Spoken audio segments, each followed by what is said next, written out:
وأحسن منك لم تر قط عيني وأحسن منك لم تر قط عيني وأجمل منك لم تلد النساء خلقت مبرأ من كل عيب خلقت مبرأ من كل عيب كأنك قد خلقت كما تشاء نحمده ونصلي على رسول الكريم أما بعد قال الله تبارك وتعالى في كتاب الكريم أعوذ بالله من الشيطان الرجيم بسم الله الرحمن الرحيم ألم يجدك يتيما فآوى صدق الله العظيم وقال النبي صلى الله عليه وسلم إني لأعرف حجرا بمكة كان يسلم علي قبل أن أبعث إني لأعرفه الآن أو كما قال عليه الصلاة والسلام پیدا ہوئے تو باپ کا سایہ اٹھا دیا پیدا ہوئے تو باپ کا سایہ اٹھا دیا گھٹنوں چلے تو ماں کی گھٹنوں چلے تو دادا عدم کو روانہ تھے چلنے لگے تو مادر و عم ہو گئے جدا چلنے لگے تو مادر و عم ہو گئے جدا ہر ایک سایہ سر سے یوں اٹھتا چلا گیا سایہ پسند آئے نہ پروردگار کو سایہ پسند آئے نہ پروردگار کو بے سایہ کر دیا اس سایہ دار کو محترم حضرات سامعین کرام اور قابل قدر شخصیات آج کی اس دلکش ساعت ہمایوں میں آپ حضرات کے سامنے اس جلیل القدر عظیم المرتبت اور رفیع الشان ہستی کے تذکرے کی سعادت حاصل کر رہا ہوں جن کی حیات و زندگی کا ایک ایک لمحہ سورج کی طرح صاف و شفاف تھا جن کی اگر ایک طرف جوانی کی زندگی عفت و پاک بازی اور عدل و انصاف سے لبریز تھی تو دوسری طرف ان کے ایام طفولیت اور بچپن کی زندگی بھی پھولوں کی طرح بے داغ حسین و دلکش تھی جو یتیم بن کر دنیا میں تشریف لائے لیکن سارے یتیموں کے امام بن گئے جن کی ولادت سے قبل ہی باپ کا سایہ اٹھا دیا گیا اور جب گھٹنوں چلے تو ماں کی ممتا اور اس کی میٹھی میٹھی آواز سے بھی محروم کر دیے گئے جنہوں نے ایسے سنسان ماحول میں چلنے کا سلیقہ سیکھا تھا جو انتہائی بھیانک پرخطر اور خوفناک تھا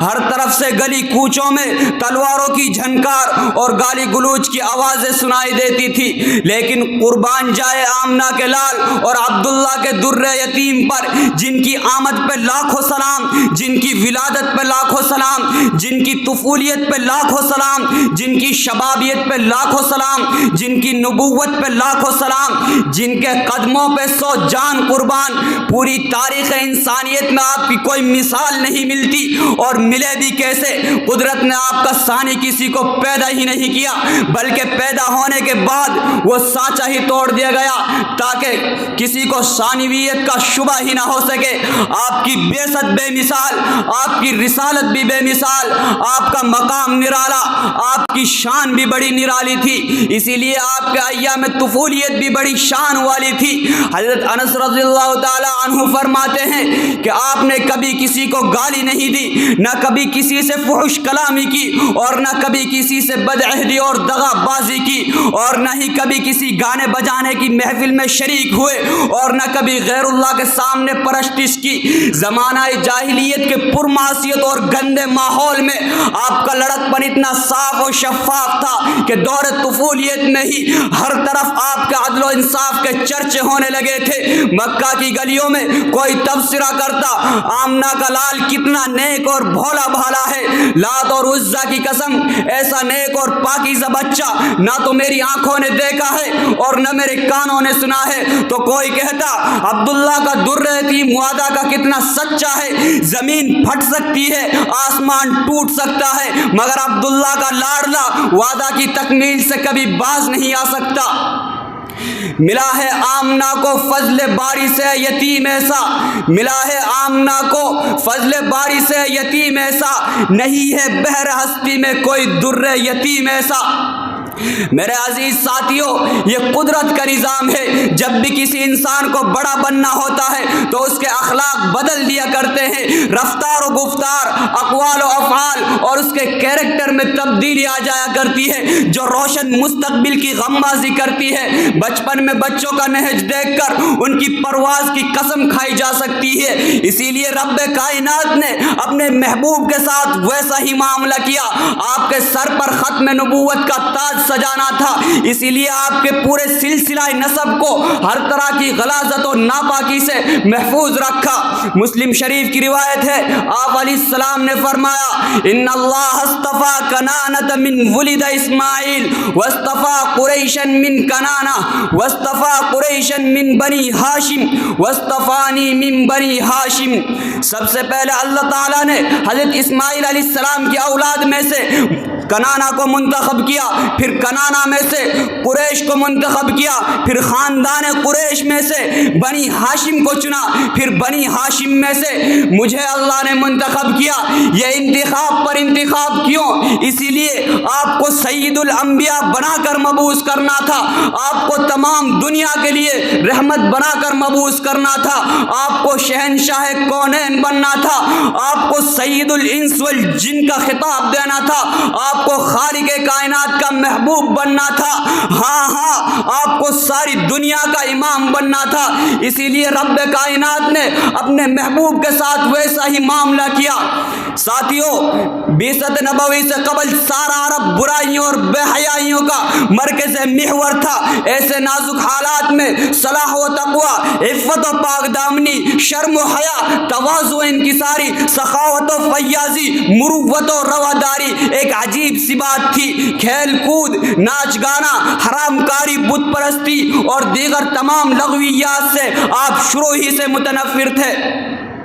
اس لیے کبھی کبھی ابو طالب اور آپ صلی اللہ علیہ وسلم کی پھوپھیاں بتوں سے نفرت دیکھ کر سخت ناراضگی اور برہمی کا اظہار کرتے۔ حضرت ام ایمن رضی اللہ تعالی عنہا سے روایت ہے، قریش کا ایک بت تھا جس کا نام بوانا تھا۔ قریش ہر سال اس کے پاس حاضری دیا کرتے تھے اور اس کی بے حد تعظیم کرتے تھے۔ ابو طالب بھی اپنی قوم کے ساتھ اس کے حاضری دیا کرتے اور اس کی پرستش کرتے تھے۔ ابو طالب آج صلی اللہ علیہ وسلم سے بھی کہا کرتے تھے کہ آپ ان کے ساتھ عید میں شریک ہو، مگر آپ ہمیشہ انکار فرما دیتے تھے۔ لیکن ابو طالب کو ایک مرتبہ غصہ آیا۔ حضرت ام ایمن کہتی ہے کہ اس دن میں نے دیکھا آپ کی پھوپھیاں بھی بے حد غضبناک ہو رہی تھی اور کہہ رہی تھی، تم جو ہمارے معبودوں سے نفرت کرتے ہو، ہمیں تو تمہاری ہی طرف سے ڈر ہو گیا۔ محمد، کیا تم نہیں چاہتے کہ ہمارے ساتھ عید میں شریک ہو اور مجموعے میں اضافہ کرو؟ فہیم، اسرار اور گھر کے تمام افراد کی ناراضگی کی وجہ سے حضور قوم کے ساتھ چل پڑے۔ کون؟ وہی جو ساری دنیا کو وحدانیت کا درس دینے آیا تھا، جو ساری دنیا کو کفر و شرک سے پاک کرنے آیا تھا، جو تمام دنیا کو بت پرستی سے نجات دلانے آیا تھا۔ آج وہ اپنے گھر والوں کے ساتھ بتوں کی محفل میں عید منانے جا رہا ہے۔ مگر قربان جائے نظر انتخاب پر، قدرت محبوب کی نقل و حرکت پر مسکرا رہی تھی۔ خدا نے آپ کی پوری حفاظت کی، پورے دن آپ مجموعے سے غائب رہے، لیکن اس کے بعد جب آپ گھر تشریف لائے تو آپ کا چہرہ انتہائی خوف زدہ اور پریشان حال تھا۔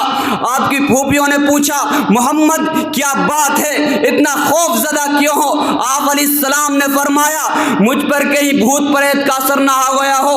آپ کی پھوپھیوں نے کہا، نہیں، ایسا ہرگز نہیں ہو سکتا،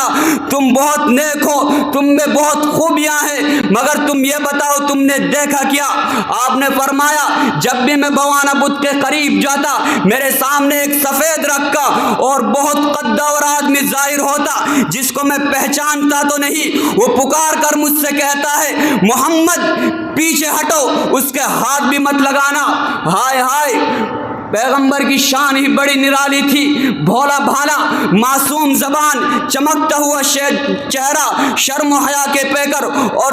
صدق و امانت کے محور، رسولوں کے سردار۔ لیکن ابو طالب کو کیا معلوم، مکہ میں رہنے والوں کو کیا معلوم، آپ کی پھوپھیوں کو کیا معلوم، اور خاندان قریش کو کیا معلوم، اور کسے کیا معلوم؟ یہ یتیم نہیں، در یتیم ہے، یہ بچہ نہیں، محبت جبرائیل ہے، یہ عام انسان نہیں، سید الانس والجن ہے، شہنشاہ کونین ہے، سید الانبیاء ہے، خاتم النبیین ہے، ہاں شافی کون و مکہ ہے، ساقی حوض و کوثر ہے۔ برسوں مکہ کی سرزمین پر ان کے ساتھ چلتے پھرتے تھے، مگر اس لال بدخشاں کو کوئی پہچان نہ سکا، لیکن اس جوہر کو مذہب عیسائیت کے ایک جوہری نے پہچانا، اس گوہر یتیم کو شام کے سفر میں بحیرہ راہب نے پہچانا، اس دانہ روزگار کو شام کے دوسرے سفر میں نستورہ راہب نے پہچانا، اس یکتا روزگار کو بے زبان شجر و حجر نے پہچانا، اس محبوب خدا کو مقرب ملائکہ اور فرشتوں نے پہچانا۔ آپ چلتے پھرتے تھے تو ہر طرف سے سلام کی آوازیں آتی تھی۔ بحر و بر، شمس و قمر، ارض و سما، ساری چیز آپ پر دل و جان سے قربان تھی۔ حضرت جابر بن عبداللہ رضی اللہ تعالی عنہ فرماتے ہیں کہ آپ علیہ السلام نے فرمایا انی لعارف حجرا بمکہ کان یسلم علی قبل ان ابعث انی لعارفہ الان، ابھی بھی میں ان پتھروں کی آواز کو اچھی طرح پہچانتا ہوں جو بعثت سے قبل مجھے سلام کیا کرتے تھے۔